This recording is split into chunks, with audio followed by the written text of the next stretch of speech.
होली के बाद से सुरेंद्र कई बार प्रियंका से मिलने की और बातें करने की कोशिश करने लगा, पर प्रियंका हर बार सुरेंद्र को इग्नोर करने लगी, उसकी परछाई से भी दूर रहने लगी। इस तरह कई दिन बीत गए। दोस्तों, अब तो शादी का दिन भी नजदीक आ गया था। हमारे यहाँ शादियों में अगर सारे रिश्तेदार नहीं आते हैं तो शादी में माहौल ही नहीं जमता है। घर में शादी हो और रिश्तेदार नहीं आए, ऐसा हो सकता है भला? आज हल्दी है, गेस्ट से पूरा घर भरा पड़ा है। कई दिनों से रोज घर में नाच गाना सब हो रहा था, पर प्रियंका नहीं आ रही थी। ये देखकर दीदी उसे फोन करके बुलाई। प्रियंका न चाहते हुए भी और अपनी परिवार वालों की जिद से हल्दी की रस्म में जाने को तैयार हो गई। किसी को क्या बताती कि शादी में वे क्यों नहीं जाना चाहती, पर अपने मन की बात मन में ही रखी और वे तैयार हो गई। घर पर चारों तरफ खुशहाली थी। पारंपरिक संगीत से घर गूंज रहा था। सबके चेहरे पर खुशियां थी। सभी औरतों ने पीले रंग की साड़ियां पहनी थी। लड़कियों ने खूब सुंदर पीले रंग के कपड़े पहने थे, मानो सरसों की लहलहाती फूल नजर आ रही हो। प्रियंका भी खूब सुंदर पीले रंग की सूट पहनकर वहां पहुंची। जैसे ही वे दरवाजे तक पहुंची कि सुरेंद्र उसका रास्ता रोक लिया। उसने कहा, मुझे से बात क्यों नहीं करती हो? मैं तुमसे मिलने के लिए। तभी अचानक वहां आनंद और संजय आ जाते हैं। दोनों प्रियंका का हाथ पकड़कर अंदर लाते हैं और प्रियंका से पूछने लगे, अरे कहाँ थी यार, तुम तो आती ही नहीं हो। हम सब तुम्हें बहुत ही मिस कर रहे थे। तुम्हारे लिए कब से सभी परेशान थे। वे अंदर घुसते ही हॉल में सबसे बोला, देखिए ये हमारे महफिल की शान आ गई। सबने उसका स्वागत हंसते हुए खुशी से ताली बजाकर किया। निशा सुरेंद्र की तरफ देखते हुए बोली, ये हम तीनों भाई बहन की दोस्त है। संजय बोला, नहीं नहीं, ये मेरी गर्लफ्रेंड है। आनंद बोला, अरे वाह, ये तुम्हारी नहीं, ये मेरी गर्लफ्रेंड है। प्रियंका बोली, ये क्या बोले जा रहे हो? निशा बोली, अगर तुम्हें भाई से बचना है तो इन दोनों के साथ ही रहना होगा। तभी आंटी बोली, अगर तुम सभी का मजाक खत्म हो गया हो तो क्या हम हल्दी की रस्म शुरू करें? मीना और बीना दीदी दोनों पीले रंग की साड़ी पहने बहुत ही सुंदर और प्यारी लग रही थी। वे एक जगह आकर चौकी पर बैठ गईं। सभी उन्हें बारी बारी से हल्दी लगाने लगे। प्रियंका और निशा ने भी उन्हें हल्दी लगाई और साथ ही आनंद और संजय ने भी। उसके बाद सब एक दूसरे को हल्दी लगाने लगे। आनंद और संजय ने देखा तो सब कोई एक दूसरे को हल्दी लगा रहे थे, तो वे दोनों हल्दी लेकर प्रियंका की तरफ भागने लगे उसे लगाने के लिए। वे बार बार मना कर रही थी, पर ये दोनों मान नहीं रहे थे। प्रियंका उनसे बचने के लिए दौड़कर भागने लगी। तभी अचानक सुरेंद्र से टकरा गई। तीनों वहीं रुक गए। सुरेंद्र ने गुस्से से आनंद को देखते हुए कहा, ये क्या कर रहे हो? संजय बोला, कुछ नहीं भाई, वे प्रियंका को हल्दी लगा रहा था और वे है कि हल्दी लगा ही नहीं रही है, भाग रही है। सुरेंद्र ने गुस्से से चिल्लाकर कहा, तो छोड़ दो, क्यों परेशान कर रहे हो उसे? जाने दो उसे। घर में इतने सारे गेस्ट आए हैं, तुम्हें मजाक लग रहा है? जाओ दोनों यहाँ से। उसने दोनों को जोर से सबके सामने डांटा। सभी लोग आश्चर्य से आनंद और संजय को देखने लगे। वे दोनों सुन सिर नीचे झुकाकर उदास हो गए। फिर सिर झुकाकर वे जाने लगे तो प्रियंका को बहुत ही बुरा लगा। तभी वे बोली, रुको, लो मैं यहीं खड़ी हूँ, हल्दी लगा दो। दोनों खुशी से प्रियंका को हल्दी लगा दिए। प्रियंका ने भी उन्हें हल्दी लगा दी। सब बहुत ही खुश हो गए। थोड़ी देर में जब वे किसी काम से कमरे में जा रही थी तो सुरेंद्र ने हाथ पकड़कर उसे अपनी तरफ खींच लिया और अपनी बाहों में भरकर कहा, क्यों मुझे इतना सताती हो? मैं मना करता हूँ कि तुम उन दोनों से बात मत करो, तो भी तुम वही काम करती हो। तुम्हें हल्दी लगाने का अधिकार सिर्फ मेरा है। वे गुस्सा करते हुए बोली, मेरे हाथ में बहुत ही दर्द हो रहा है, प्लीज मुझे छोड़िए, जाने दीजिए। और वे दोनों मेरे दोस्त हैं और आपसे तो बहुत ही अच्छे हैं। सुरेंद्र ने अपने दोनों हाथों से प्रियंका का फेस पकड़ते हुए कहा, क्यों मुझसे भागती हो? मैं तुमसे बहुत ही प्यार करता हूँ। तुम्हारी यही बात मुझे जिद करने पर मजबूर कर देती है। उसने प्रियंका का हाथ पकड़ते हुए कहा, आज तुम मेरे नाम की हल्दी लगा लो, कल अपने हाथों पर मेरे नाम की मेहंदी लगवा लेना। वे कुछ नहीं बोली। तब सुरेंद्र ने अपने हाथों से उसके गले और गाल पर हल्दी लगा दिया। फिर बोला, थोड़ी हल्दी तुम भी मुझे लगा दो। प्रियंका अपना मुंह दूसरी तरफ घुमा ली। सुरेंद्र ने उसके हाथों में हल्दी लगाकर अपने गालों पर लगा लिया और उसकी तरफ प्यार से देखते हुए बोला, अब जाओ, सब तुम्हारा इंतजार कर रहे होंगे। वे वहां से चली गई। थोड़ी देर बाद हल्दी का प्रोग्राम खत्म हुआ। अब सब कल की तैयारी में जुट गए। कल मेहंदी की रस्में होने वाली थी। मेहंदी की रस्में शुरू हो गई। सभी अपने अपने हाथों पर मेहंदी लगवा रहे थे। चारों तरफ मेहंदी सॉन्ग गूंज रहे थे। सभी अपनी धुन में डांस कर रहे थे। तभी कुछ लेडीज ने कहा, सभी जेंट्स बाहर जाएं, दूसरे हॉल में। ये लेडीज का फंक्शन है, यहाँ सिर्फ लेडीज ही रहेंगी।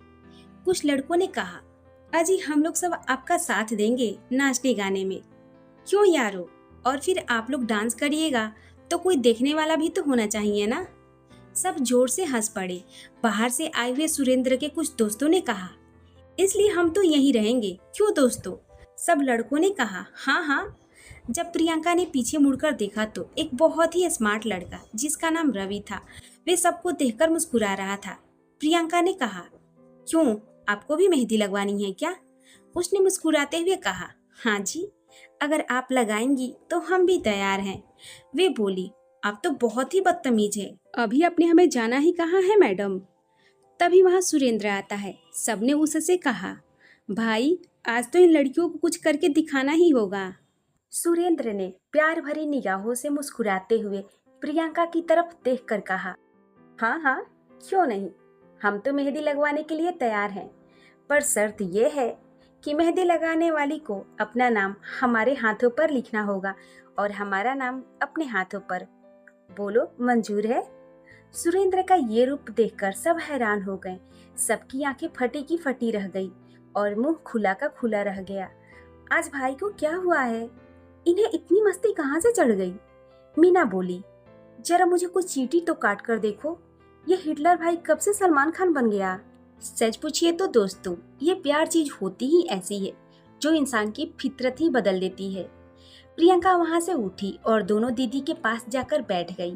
तभी आनंद बोला, प्रियंका मुझे तुम अपने नाम की मेहंदी लगा दो, मैं तैयार हूँ। संजय भी आकर बोला, मैं भी तैयार हूँ। तभी पीछे से आवाज आई, जी हम भी तैयार हैं।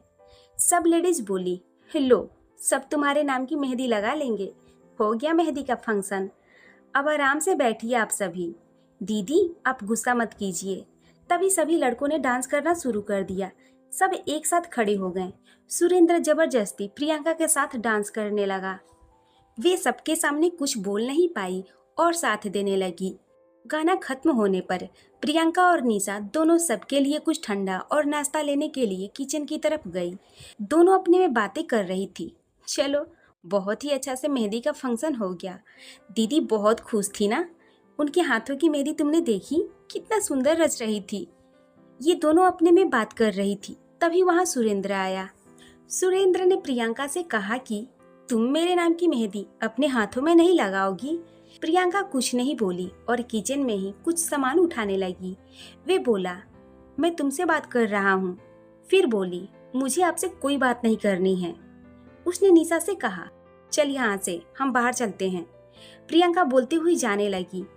तभी उसने कहा, तुम कहीं नहीं जाओगी, निशा तुम बाहर जाओ। उसने निशा को बाहर जाने के लिए कहा। निशा बोली, मैं कहीं नहीं जाऊंगी भाई। उसने प्रियंका का हाथ जोर से पकड़ लिया और बोला, अगर तुम मेरे नाम की मेहंदी नहीं लगाई तो मैं अपना नस काट लूंगा। गुस्से में आकर उसने कहा।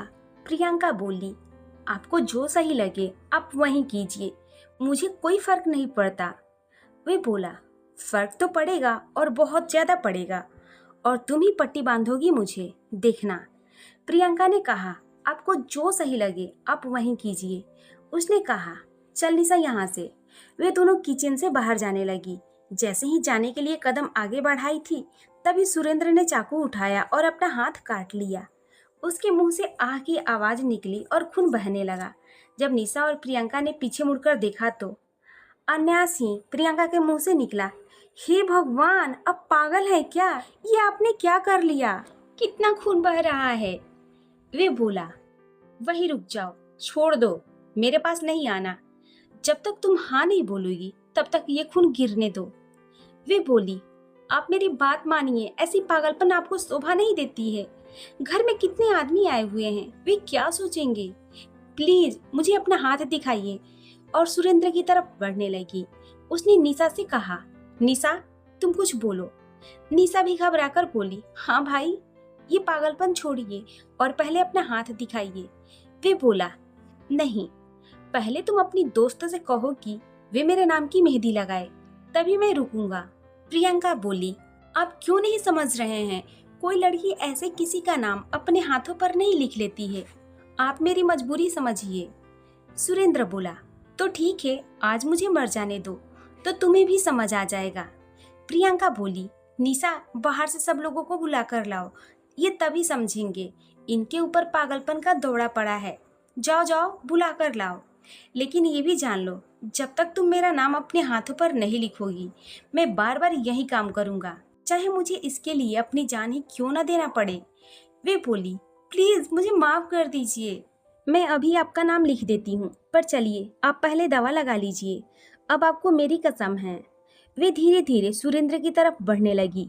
प्रियंका बोली, निशा, दौड़कर दवा लाओ। निशा बोली, पहले तुम भाई को लेकर बाहर गार्डन में जाओ, नहीं तो यहाँ सबको मालूम चल जाएगा और घर का माहौल बिगड़ जाएगा। उसने सुरेंद्र से कहा, ठीक है, चलिए गार्डन में। दोनों गार्डन में थे और प्रियंका सुरेंद्र के हाथों को कसकर दबाकर बैठी थी। उसके चेहरे पर उदासी थी और खून को देखकर घबराहट महसूस हो रही थी। निशा फर्स्ट एड बॉक्स लाई, दोनों मिलकर पट्टी बांधी। प्रियंका बोली, अब सब ठीक है, आप कुछ देर बाद बाहर हॉल में आइएगा, हम दोनों जा रहे हैं। सुरेंद्र ने बहुत ही प्यार से प्रियंका का हाथ पकड़कर कहा, तुम थोड़ी देर मेरे पास बैठो, चाहे तो निशा भी यहीं रहेगी। वे बोली, नहीं, कोई आपको मेरे साथ देखेगा तो क्या कहेगा, आप बात समझा कीजिए। उसने बहुत ही प्यार से मासूमियत से कहा, प्लीज थोड़ी देर। निशा बोली, ठीक है, अब मैं जा रही हूँ, तुम यहीं रहो। प्रियंका घबराकर उठ गई और बोली, नहीं नहीं, अगर कोई यहाँ आ गया और हमें साथ देखेगा तो क्या समझेगा, तुम ही बोलो, तुम तो मेरी बात को समझो। निशा कुछ सोचते हुए बोली, ठीक है, मैं एक काम करती हूँ, मैं पीछे लॉक कर देती हूँ, थोड़ी देर बाद जब तुम्हारे बारे में सब पूछेंगे तो मैं आकर तुम्हें ले जाऊंगी। निशा चली गई। प्रियंका बहुत ही संकोच करती हुई सुरेंद्र की तरफ देखते हुए पूछी, ऐसा आपने क्यों किया? क्या ये सब काम आपको शोभा देता है? सुरेंद्र ने पूछा, क्या अभी भी तुम्हें नहीं पता मैंने ऐसा क्यों किया? तुम मेरे पास बैठो, मेरी आंखों में देखो, फिर कहो, क्या अभी भी कोई सवाल है तुम्हारे मन में? मैं तुम्हें बहुत ही पसंद करता हूँ, मैं तुमसे प्यार करने लगा हूँ। आई लव यू, हद से भी ज्यादा, इतना कि तुम्हारे लिए जान भी दे सकता हूँ। तुम मेरी भावनाओं को समझती ही नहीं हो, हमेशा वही काम करती हो जिससे मुझे गुस्सा आए, मुझे तकलीफ हो। हर बार कहता हूँ, उन लोगों के साथ क्यों डांस करती हो, बातें क्यों करती हो, मुझे ये बिल्कुल भी पसंद नहीं है। क्या तुम्हें मेरी बातें अच्छी नहीं लगती? उसने प्रियंका की तरफ हाथ बढ़ाते हुए कहा। प्रियंका तुरंत बोली, नहीं, मुझे आपकी ये सारी बचकाना हरकतें बिल्कुल पसंद नहीं है, ये सब दिखावा लग रहा है। सुरेंद्र उसका हाथ पकड़कर अपनी ओर खींचते हुए कहा, तो रोने क्यों लगी, क्यों मुझसे माफी मांगने लगी? मेरे प्यार पर कभी शक मत करना, मैं तुम्हें दिलो जान से चाहता हूँ और हमेशा चाहता रहूंगा। वे कुछ नहीं बोली, चुप हो गई। तभी सुरेंद्र ने कहा, अगर तुम्हें तकलीफ हुई हो तो सॉरी, पर एक बात कहना चाहता हूँ तुमसे। मैंने तुम्हारे लिए एक गुलाबी रंग की साड़ी लाई है, मैं चाहता हूँ कल तुम वही पहनना, मैं तुम्हें उसी साड़ी में देखना चाहता हूँ, प्लीज इनकार मत करना। प्रियंका उसकी तरफ देखते हुए बोली, आप मेरी कसम खाइए कि जो हरकत आपने आज की है वे फिर कभी नहीं करेंगे। उसने कहा, ओके, कभी नहीं करूँगा, आज के बाद जो तुम कहोगी वही करूँगा। प्रियंका बोली, अब हमें चलना चाहिए। उसने गुलाब की तरफ देखा और कहा, क्या मैं ये गुलाब तुम्हारे बालों में लगा दूँ? वह झट से बोली, नहीं नहीं, मुझे नहीं लगाना है। उसने कहा, मैं तुम्हें टच भी नहीं करूँगा, बस बालों में लगा देता हूँ। तभी निशा आई और बोली, चलो चलो जल्दी चलो, सब तुम्हें मेहंदी के लिए खोज रहे हैं। उसने कहा, भाई आप थोड़ी देर बाद आना। निशा आगे चली गई। जल्दी जल्दी जाने के चक्कर में प्रियंका आगे बिना देखे एक आदमी से टकरा गई। घबराहट में वो बोल पड़ी, सॉरी, आपको नहीं देख पाई, प्लीज आपको चोट तो नहीं आई? वे बोला, नहीं नहीं, मैं ठीक हूँ। हाँ, आप तो ठीक है ना? आप कुछ घबराई हुई हैं। वे बोली, नहीं मैं ठीक हूँ। वे दौड़कर जाने लगी। तभी उस अनजान आदमी ने कहा, सुनिए, अजी आपका फूल गिर गया। सुनिए, अजीब लड़की है ये, उसने गुलाब उठाकर देखते हुए अपनी पॉकेट में रख लिया। तभी पीछे से घर में आवाज सुनाई देने लगा, बड़े भैया आ गए। सभी लोग बोलने लगे हैं, अरे राजेंद्र आ गया। सब बहुत ही खुश हुए। प्रियंका मेहंदी लगवा रही थी। मेहंदी वाली ने पूछा, कौन सा अक्षर लिखूं? प्रियंका थोड़ी देर चुप रही, फिर बोली, आप मेरा ही नाम लिख दीजिए, क्योंकि अभी तक कोई मेरी जिंदगी में आया नहीं है। निशा उसके पास आई और बोली, सोच समझकर बोलो, भाई तुम्हारे सामने खड़े हैं। उसने सुरेंद्र की तरफ देखा और नजरें झुकाकर बोली, हाँ, आप मेरा ही नाम लिखिए।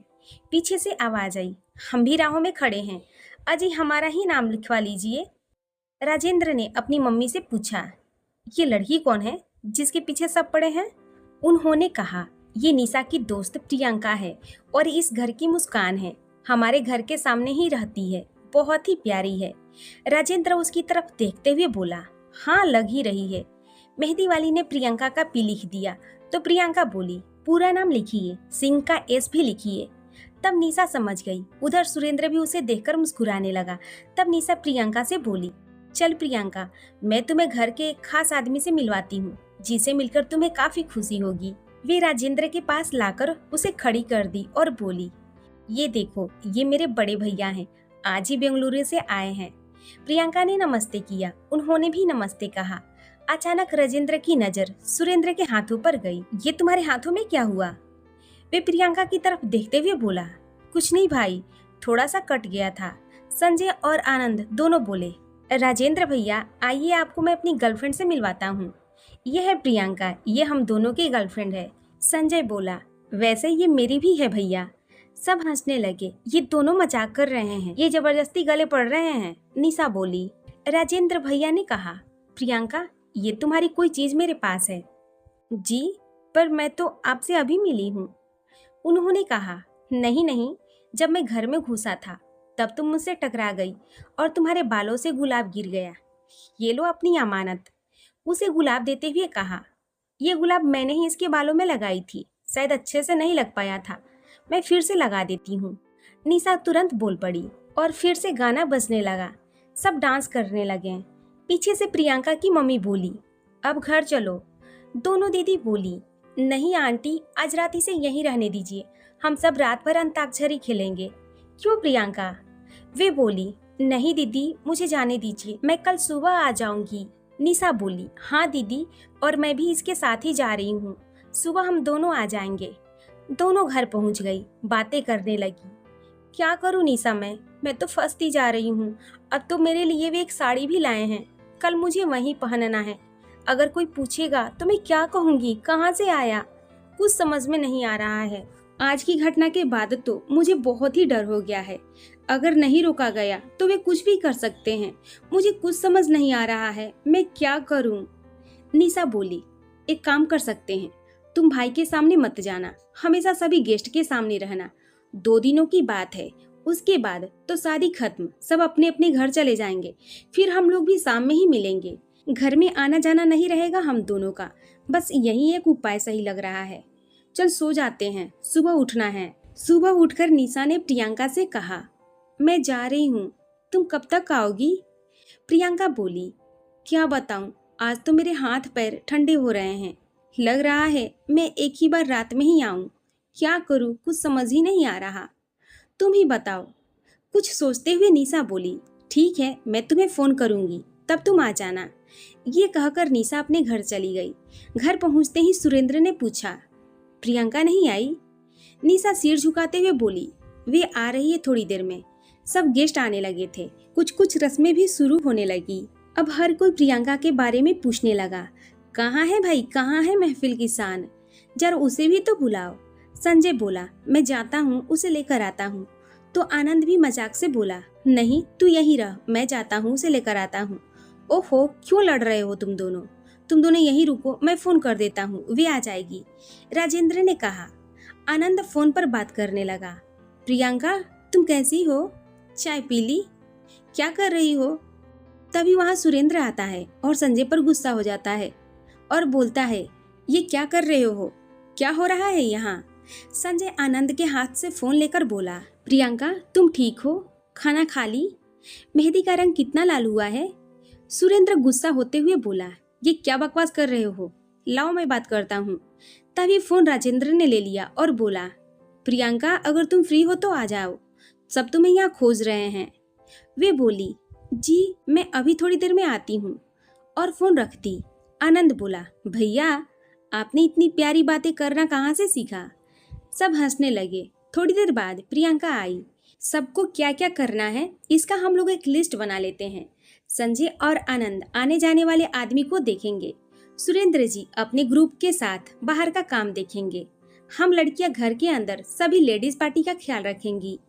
अपने अपने काम पर सभी लोग लग जाइए। तभी राजेंद्र बोला, अरे प्रियंका तुम तो मुझे अपने घर से ही बाहर कर दी, मेरे लिए भी कोई काम बता दो। वे हंसते हुए बोली, आपका तो सबसे ज्यादा है, मैं आपको कैसे छोड़ सकती हूँ। आप हम सभी के कामों पर ध्यान देंगे और जो लापरवाही करेगा उसे आप डांट भी सकते हैं। राजेंद्र ने अपना दोनों कॉलर उठाते हुए कहा, सुन लो भाई साहब, मैं डांट भी सकता हूँ किसी की गलती पर। सभी अपने अपने कामों में लग गए। इसी तरह दौड़ धूप करते करते शाम हो गई। आंटी बोली, प्रियंका तुम लोग भी तैयार हो जाओ, बारात आने का टाइम हो गया है। प्रियंका बोली, जी आंटी। निशा मैं घर जा रही हूँ। तभी सुरेंद्र ने कहा, प्रियंका तुम्हारे लिए ये साड़ी है। वे साड़ी का पैकेट हाथ में देते हुए कहा, क्या ये आज पहनना जरूरी है? आप क्यों नहीं समझ रहे हैं? यहाँ मैं कुछ नहीं जानता, आज तुम मेरी पसंद की साड़ी ही पहनोगी बस। हाँ तो आप कल कहेंगे तुम्हें मेरे साथ ही रहना होगा, मेरे साथ ही घूमना होगा। ये सब क्यों करूँ? आइडिया बुरा नहीं है, इसके बारे में मैं बाद में सोचूंगा। बस अब और कुछ नहीं, जाओ और अच्छे से तैयार होकर आना। वे बोली, मैं ये साड़ी बाद में पहनूंगी। वे गुस्सा करते हुए बोला, अगर मैंने कहा है अभी तो अभी। वे कुछ बड़बड़ाते हुए चली गई। निशा बोली, भाई वे बहुत ही ज्यादा टेंशन में हैं, आप उसे बहुत ही परेशान कर रहे हैं। वे कल रात भर रोती रही। सुरेंद्र उसे जाते हुए देख रहा था और बोला, जिद्दी भी तो बहुत है ना, मानती ही नहीं है, मैं क्या करूं? ठीक है तुम जाओ, मैं उससे माफी मांग लूंगा। जाओ तुम भी तैयार हो जाओ। कुछ देर बाद जब वे गुलाबी साड़ी पहने आई तो मानो कहीं की परी या अप्सरा लग रही थी, बहुत ही प्यारी नाजुक सी। संजय बोला, आज तो सच में तुम ड्रीम गर्ल लग रही हो। सब बोलने लगे, ये साड़ी बहुत ही अच्छी है, कहाँ से लाई है? लग रहा है ये साड़ी तुम्हारे लिए ही बनी है। सुरेंद्र उसे दूर से ही देखकर मुस्कुरा रहा था। वे बोली, चलिए चलिए बारात आने वाली है, हमें उनका भी स्वागत करना है। बारात आ गई, जयमाला होने लगा। सब बाराती प्रियंका पर ही फूल फेंक रहे थे। ये कली अब तक कहाँ थी, एंगेजमेंट पे भी नहीं थी। आसमान से आई हो या परी लोग से, सब स्टेज पर उसके साथ फोटो खिंचवाने लगे। ये सब देखकर सुरेंद्र को बिल्कुल अच्छा नहीं लगा। तभी सुरेंद्र उसका हाथ पकड़कर नीचे ले आया और आंटी के पास छोड़ गया। वे अपने मुंह से एक शब्द भी कुछ नहीं बोला, लेकिन उसकी खामोशी ने बहुत कुछ कह दिया। सब आवाज लगा रहे थे, अजी आज तो मजाक का रिश्ता बनता है, आप तो बुरा मान गई। वे चुपचाप खड़ी हो गई। शादी की रस्म शुरू हो गया। दोनों दीदी मंडप में बैठ गई थी। तभी निशा बोली, प्रियंका देख दोनों जीजाजी के जूते, तुम ले जाकर भाई के रूम में छुपा दे, वहाँ कोई नहीं जाता है, मैं यहाँ बातों में इन्हें उलझाती हूँ। वे बोली, अच्छा तो मैं जाती हूँ। वे जैसे ही रूम में गई, सुरेंद्र ने दरवाजा बंद कर दिया। वे चौंक कर बोली, क्या कर रहे हैं? चलिए दरवाजा खोलिए। वे बोला, मुझे तुमसे कुछ बात करनी है। वे सब बाद में, अभी मुझे बहुत ही काम है। उसने प्रियंका का हाथ पकड़कर पहले उसके हाथों की मेहंदी देखी, फिर उसे अपने होठों से चूम लिया। उसकी तरफ देखते हुए बोला, आज तुम बहुत ही प्यारी लग रही हो, सच में ये साड़ी तुम पर बहुत ही खिल रही है। थैंक यू इसे पहनने के लिए। कल रात जो मैंने तुम्हें डांटा था उसके लिए मुझे माफ कर दो। और कान पकड़कर माफी मांगने लगा। I am sorry. वे कुछ नहीं बोली। सुरेंद्र बोला, मैं तुम्हारे बालों के लिए फूल लाया हूँ, क्या मैं खुद तुम्हारे बालों में लगा दूं? उसके मुंह से निकला, नहीं मैं लगा लूंगी। तो यहीं मेरे पास लगाओ। प्रियंका मिरर के सामने खड़ी होकर बालों में लगाने लगी, पर घबराहट के मारे बार बार उसके हाथों से छूटकर नीचे गिर जा रहा था। उसने फूल उठाकर कहा, तुम आगे देखो मैं लगा देता हूँ। प्रियंका सिहरसी गई।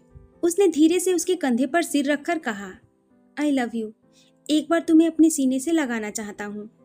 उसने उसे खींचकर अपने सीने से लगा लिया और कहा, तुम भी तो एक बार बोलो, क्या तुम मुझसे प्यार करती हो? तभी दरवाजा पर कोई आहट हुई।